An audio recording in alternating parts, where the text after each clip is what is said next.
Okay, thanks for joining us today for our live Facebook event about vaping. I'm going to introduce Becky Eckhart, our Director of Student Services, and she's going to introduce our guest today. Thank you, Lance. I am Becky Eckhart. I'm the Student Services Director with South Sioux City Community Schools. And one of the committees we have here in South Sioux City Schools is a substance prevention committee that we meet regularly to talk about education that we can do for our community, students, and our parents. And so one of the things that we wanted to offer at this time was some education on vaping. There's a lot of things that as parents and community members that we should probably know, so we can have those conversations with our kids or the students in our lives. And so we'd like to today talk a little bit about what vaping is, the current trends that exist in our community and in our area, but then also answer some questions for our parents that might pertain to how do I know what to look for in my home, what to watch out for, or to just start the conversation with the kids in my life. And so we have two experts on that topic here with us today. So I will turn it over to them to introduce themselves and get us started. Rachel, you want to get us started with your introduction? Sure. Thanks, Becky. My name is Rachel Lundgren, and I'm the Data and Outreach Coordinator for Siouxland Cares. Siouxland Cares is a community coalition that works against substance abuse and related violence and consequences in our community. I'm also an Iowa Board Certified Prevention Specialist, so I've had some experience working with young people and families on how to prevent substance abuse disorders. Thank you, Rachel. And Chad, we'll turn it over to you to introduce yourself and then tell us a little bit about vaping and what that is and what we should know about it. All right, thanks, Becky. Chad Cleveland, South Sioux City Police Department. My background, I've been a cop for 20 years. Recently, the last 4 years, I've been the school resource officer for the middle school and the surrounding elementary schools in South Sioux City. And I've had a chance to talk to a lot of kids about vaping, and basically they've educated me a little bit, and I've kind of done my research and started educating them a little bit about what vaping is. Today, we're here today kind of to discuss the fact that there was a survey put out about drugs, alcohol, and vaping, and one of the topics was parents didn't know how to talk to their kids about vaping, and they didn't know exactly what vaping is. So the school, this PD, and Siouxland Cares got together and said, wait, let's give this a shot and see if we can't educate the parents a little bit. So I got about a 10-minute spiel here, just the down and dirty of what vaping is, and give you some of the terms that the kids use and what to look for. And I'll show you some pictures of what vape pens are and stuff like that. So with that said, what exactly is vaping? I guess if you're of the older crowd like me, I would say it's today's modern cigarettes. Vaping is the inhaling of a liquid substance from a vape pen. There's a vape pen that has a liquid substance at the end of it. The unit itself heats up the substance. You suck in the vape, and it produces. It's not even smoke. It produces the vape itself. Is why they call it a vape pen. Your kids will call it a vape pen, a vape stick, and you also might hear them talk about their pods, their V pods, their vape pods, and what they're talking about there is the little, and I'll have better pictures of this stuff in a minute, but the little pods that go in the end of your vape pens. What do your vape pens look like? Most your vape pens are built the same. They're going to be composed of two different parts. You're going to have several different types of vape pens, but most of them are going to consist of some kind of unit itself. And on top of the unit, you're going to have a liquid device or liquid inside that. And that's what they're vaping. That's what they're smoking per se. Like I said, most of them are pretty much the same thing. This would be the unit, and there's a detachable liquid source that goes inside the unit, and then that heats up, creates the vape, and you smoke it. So when they say, what does a vape pen look like? It's easy for me to say it looks like a unit with some liquid on it, but it can look like anything. The marketing for these devices have been directly marketed towards kids, to kids, not only the pins themselves, but the vape juice. When I talk about vape juice, this is like the juice that they put inside of the pins. It can be anything from cotton candy to cherry rama, just whatever sounds good to kids. So how does the e-cigarette work? It's kind of like I said, you have your device, which is a Juul. That's another. Juul is a name brand, kind of like Kleenex, but Juul is a name brand. They'll also call it Juuling. So you'll have your Juul, which looks kind of like a USB port. You'll have your pod. They put the pod in there. They bite down on it or squeeze down on it. It heats up the vape and you vape it. One of the things that I talk about the kids with is the fact that these pods, there can be anything in these pods. It's not FDA approved. There's no regulations on these. So what you might think is tobacco might be THC, which is very common. It's very common in South Sioux and very common in the country that kids think they're just smoking nicotine and ends up being THC vapes. And nobody knows what it is because it all looks exactly the same. It's an oily substance that's inside the pod. When I talk to kids, we talk about why do kids start vaping? I will say that the number one reason why your kids start vaping is a peer pressure. They either have their buddies are vaping or their girlfriend's vaping, and they want to do it so they're not left out. Why the original kid does it, I honestly don't know. Partly because they're uneducated and they don't know the harmful effects of it. But when I talk to kids, they're like, well, my friend did it, so I did it. Or they had it, so they got me one and we did it together. Some of the times it's because an older brother or sister do it and they want to be like their older brother and sisters. I don't know. You can't see them all on here, but I got a handful of these on the desk. About 8 of them that I've confiscated throughout the year, last year, school year. And every one of these that I confiscated came from the parents. So the parents are doing it. So the kid steals their vape pens and the kids start doing it. Initially, I'm sure you're aware that they say they marketed the vape pens in order for people to stop smoking. To me, that's a bunch of baloney because they market these things towards kids. They're made towards kids. The vape companies basically took the tobacco company's playbook, and if you see behind me, the picture behind me, they're pretty similar. I don't know how clear it is for you guys, but they're pretty similar. One of those is a vape product advertisement. One of them is a cigarette advertisement. Tim, if you scroll down again, like Juul behind me, that's a Juul vape pen product. They emulate it to look just like Marlboro cigarettes. I mean, they've targeted kids the same way the tobacco companies have done it. They make it look cool. They make it look sexy. They have athletes do it. The crazy thing about it is social media. If you do a little research, like Juul doesn't even advertise anymore. They don't have to advertise anymore because it's just all over social media.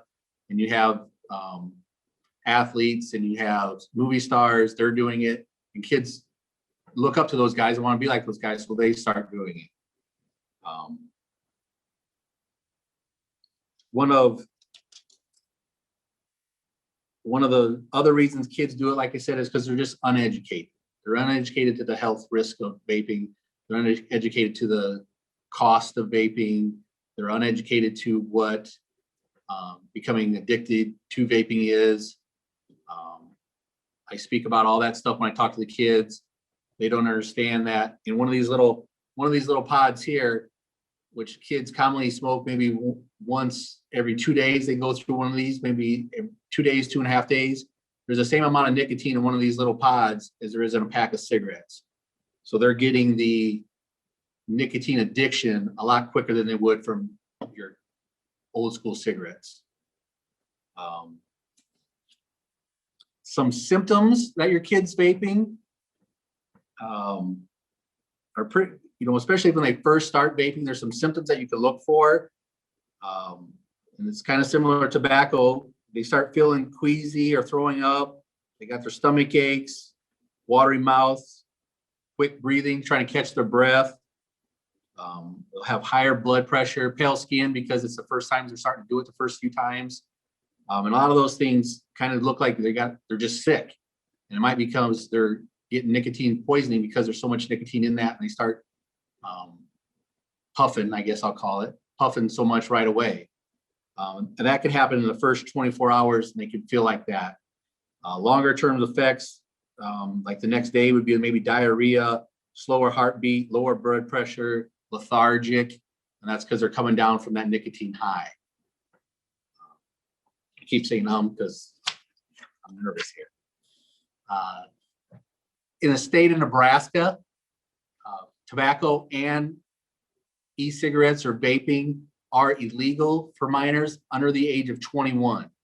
It used to be 18 until the last couple of years. Now, Nebraska has said because of the health risk involved in it and the way it affects your brain and growing up, we're going to make it 21 in Nebraska. So it's illegal for anyone to possess or use vape pens under the age of 21. So when I talk to kids, I like to hit 4 topics, parents, when I talk to kids. One of the main topics I talk about is that the fact that the vaping company is using you. I don't care if the kid is 13, 21, 18, I don't care. If you start talking to a kid about, hey, these guys are using you, nobody likes to be used. And you start breaking it down to that language where they're using you for your money, they're using you for your health, they're using you to make them rich. Kids start going, well, I don't like me. I don't like my girlfriend uses me. I don't like when my boyfriend uses me. So I kind of hit that topic with them. We talk, like I said, we talk about the health issues. I go over the fact that, you know, when you start vaping, it releases dopamine in your mind, and you feel good, but then you come down and you feel like crap, and you got to vape a little more to feel better. And then you come down and you feel like crap, and all of a sudden your everyday feeling is way down here, and you're not your everyday self. And I kind of draw that out for kids, and they kind of get it. We also talk about in the classes I give to the kids is how much this costs. Your low-end vape pen product is $50 to $60 to start out with. And if you're vaping a couple pods a week at $20 or $30, monthly, you're looking anywhere between $200 to $400. So then I talk to kids about, where do you get $200, $400? Well, I'll ask my parents. I'm like, you're crazy. If you think your parents are going to give you $200 to start vaping, these are little kids. Well, I'll make, maybe I'll make it raking leaves or something. You're not gonna, all right? And when I talk to kids, I explain to them that the kids I've spoken with, they say they do stuff that they wouldn't regularly do. They might steal from their parents. They might steal from their buddies. And I've had guys tell me that they stole their PlayStations from their friend's house and sold them on Craigslist and stuff like that to get their money, because they don't understand the fact that their body is craving this. And we talk about that. We talk about the addiction, which is part of the health issue of it, that your body craves this. Your body's, if you get addicted to nicotine, especially when you're sucking in a pack of cigarettes every 2 days, your body's going to start craving it. And you're going to start doing stuff you wouldn't really do in order to get that nicotine. Quick story. I got a little time. Quick story. I had a 6th grader 2 years ago buying them online. And I thought, well, how are you buying them online? You need a credit card. He said, well, I went to Walmart with my birthday money, got a gift card, put it on a Visa gift card, took the Visa gift card to the internet, got on Amazon with my Visa gift card, and started ordering them online through my gift card. And for a kid to think that, that's pretty amazing. But he just was trying to think outside the box because his body was wanting it. And he freely said that he was addicted to it by that time. And that's just the plan he came up with, and it worked the first time. So that's how he kept supplying himself. So the other topic we talk about as well is we talk about the consequences of it in school, especially if you get caught in school. Obviously, you're going to have school consequences with in-school suspension or out-of-school suspension, and you're going to have courtroom consequences because I have zero tolerance for it in schools. So if your kids get caught vaping in school, I give them a ticket. They have to go to court, go to diversion classes. We talk about what that means, talk about maybe some community service or a fine, and just how it just gets involved in your life. So just briefly an overview when we talk about cigarettes or vaping, and we talk about pods. If you hear your kids talking about it, e-cigarettes or vaping, it's basically your generation of smoking for you parents. Health risks are about the same, if not worse. And then I talk about, like I said, those 4 topics. I talk about the companies using you. I talk about your health issues. I talk about the money. I talk about the consequences. And if you can hit those 4 topics with your kids, they tell me it's a pretty good conversation once we're all said and done. Because I ask them, and most of them say that they weren't bored at least. So that's how I talk to my kids, and that's how I talk to the kids in school. Thank you, Chad.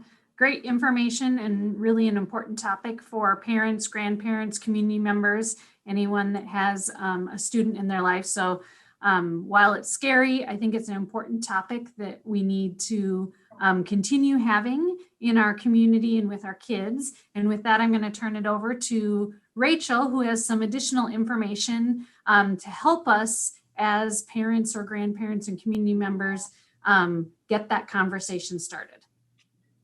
Thank you, Becky. I'm working right now just to share my slides with you so we can go through some information. As I said before, I work with Siouxland Cares, and we work a lot in the community with trying to prevent problems with substances. One big focus has been lately, as Officer Cleveland talked about, vaping. Before I talk a little bit about how to talk to your youth, I wanted to just expand even more on why we want to talk about vaping. One big reason around here is the prevalence and the ability to access vapes. For Siouxland Cares, we do every other year a survey of students in the tri-state area. And recently we've begun to ask about vaping as it's become more popular. We have seen, fortunately, for a while, we saw great strides in nicotine and tobacco prevention. Kids were using cigarettes. Since vaping's become a more popular item, we're seeing a lot of that undone. In the 2019 CARES survey of the 6th, 8th, and 11th graders who were surveyed, about 4 times more students reported vaping than traditional cigarette use. In 2018, the 12th graders who were surveyed, about 1 in 5 of them reported having vaped in the past 30 days. In 2019, we surveyed 11th graders, and about 1 in 9 of them had reported vaping in the past 30 days, which is higher than we've seen with tobacco lately. The other issue is access, and Officer Cleveland touched on that there's a lot of ways youth can access vapes, even though there's been efforts to try to cut down on issues, to try to cut back on how they can order it online. We've added also now compliance checks for businesses. They're still widely available for use. In 2019, our survey of 6th, 8th, and 11th graders showed that 35% of those surveyed said that it is not difficult for them or others to access vaping products. We're concerned about it because of the long-term health impacts and the propensity for addiction.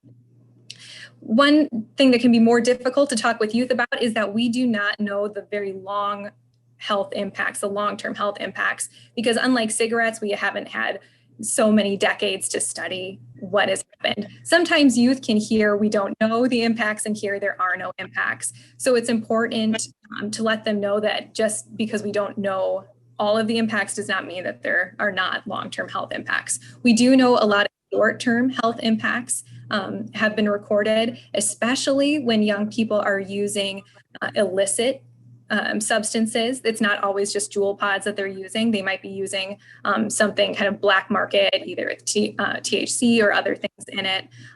That's a lot of times where we've seen some very severe lung injuries, even life-threatening lung injuries for young people who are otherwise healthy. When we talk about addiction, we do know, as Officer Cleveland said, that 1 jewel pod has the same amount of nicotine as a pack of cigarettes. And before, it was a little more difficult for youth to be able to get away with even smoking a whole pack of cigarettes without getting caught, but it's much easier to use a whole jewel pod.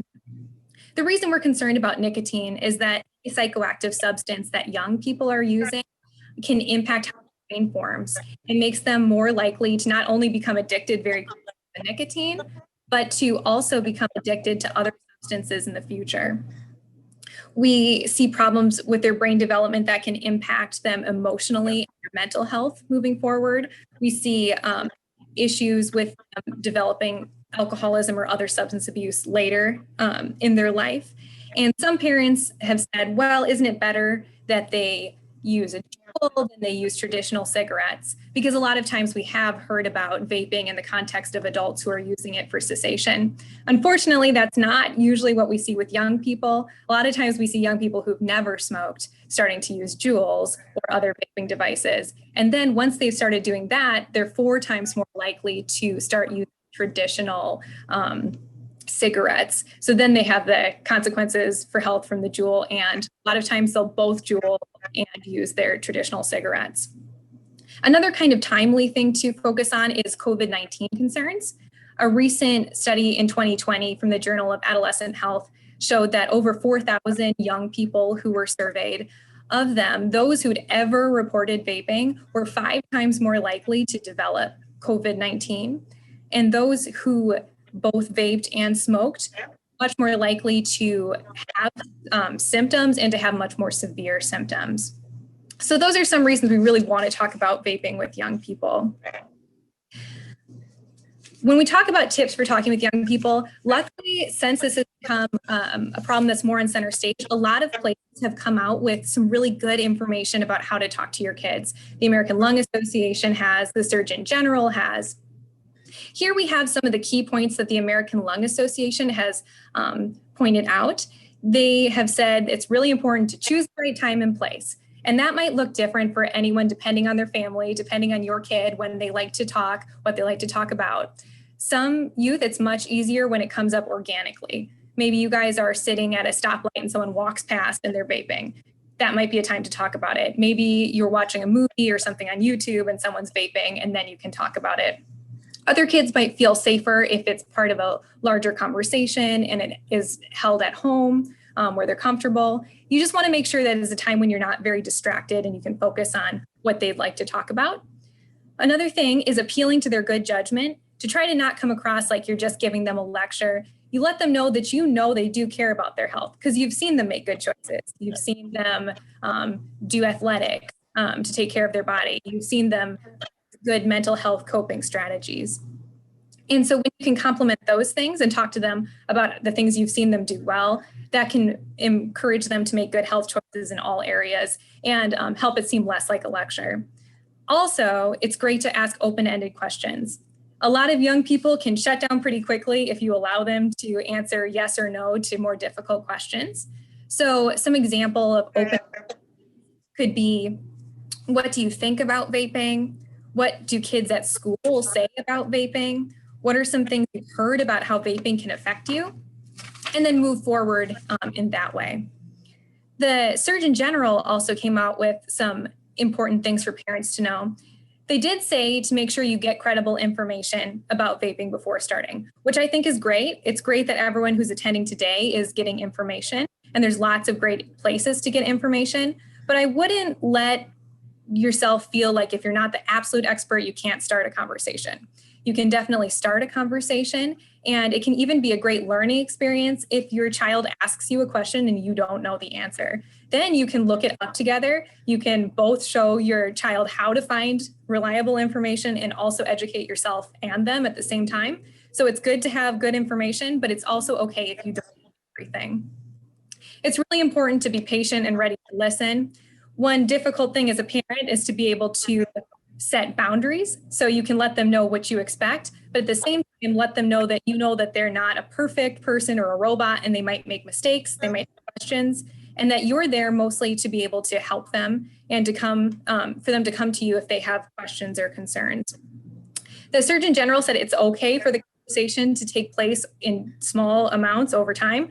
I actually think it's better that way. I think it should be part of a long conversation that you're having throughout their childhood about a lot of different things about health. When it's normal for you to have conversations that are open-ended about health, about how to take care of your body, about how to take care of your mental health, they feel more comfortable coming to you. And it's a lot less pressure for you to have the one conversation about vaping. Also, if you're someone who currently uses tobacco products and you're feeling ready to quit, it's a great time to quit when you're trying to encourage your kids not to use, because they can use you as an example. Also, if you've ever used tobacco before, you can feel free to use examples of negative consequences that you experienced when you talk to your kids. You'll be coming from a real place, and then you'll feel a little bit better talking to them about it, even if you currently have or abused products in the past. One thing a lot of parents ask is my child old enough to discuss vaping? I think for general health questions, there's no age too young to start talking about taking care of your body.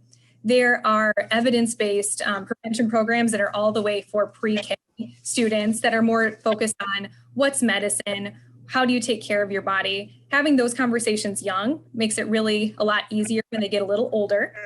When you have young kids who are maybe like the 10 to 12 range, that's a good time to talk about vaping, because that's probably when they're first hearing more about it from their peers and other people at school. Just know that at that stage in development, they're a little more concrete. So keeping questions a little bit more concrete.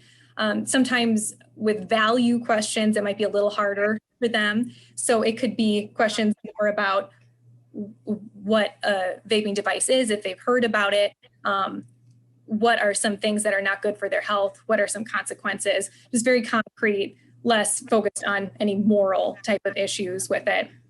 Younger teens, that's a really important time to start talking about boundary setting, what your expectation in your house is, but at the same time, making sure that they know that they can come to you for help and to answer any questions. This is a really good age for you to show them information together. You guys can research it together on the computer to give them some experience on how to find that reliable information.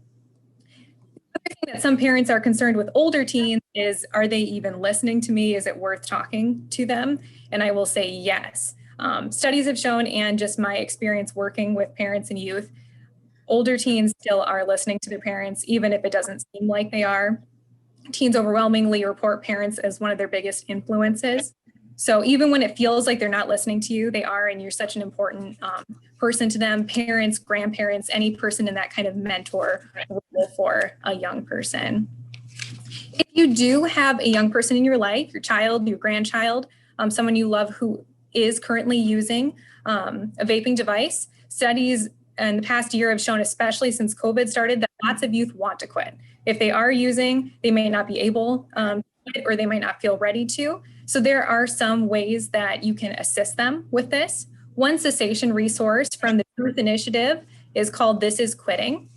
And what they can do is text Ditch Vape to 88709. I did it just to see how it would work. And you can go ahead, text it. It'll ask information about like your age and your name.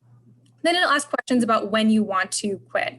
Even if you don't give them a date or when you want to try, they'll send important information about how you can quit, things you can do to handle stress. You can even text them words like cope or stress, and they'll text you back ideas. Also, sometimes they'll text you, are we texting you too much? Do you want less? Which can be helpful for teens who are getting tired of receiving too many text messages. There's also a resource for parents. That way they can text quit to 202-899-7550. And that way they can sign up to receive text messages specifically to help parents of young people who are vaping. So feel free to use that resource. And there's lots of other resources for parents and youth. If you want more information, you can feel free to contact me. I have my email up here. It's siouxlandcaresdata@gmail.com. I have my office phone number, but using my email is a lot easier, especially during COVID. We're switching in and out of the office, so it's easier via email.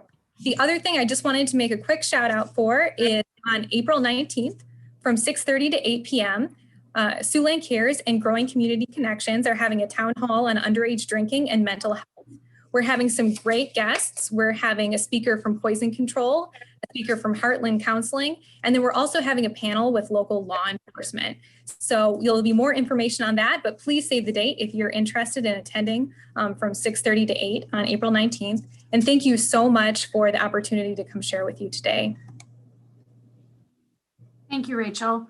Very good information. As a parent, I know it was good learning and reinforcement of some of the things I'm already doing, but also some great strategies that I can use at my house as well to get more conversations going. Because I think, like you said, parents are the number one influencer in their children's lives. So the more we can have those conversations, even when they're uncomfortable, is important.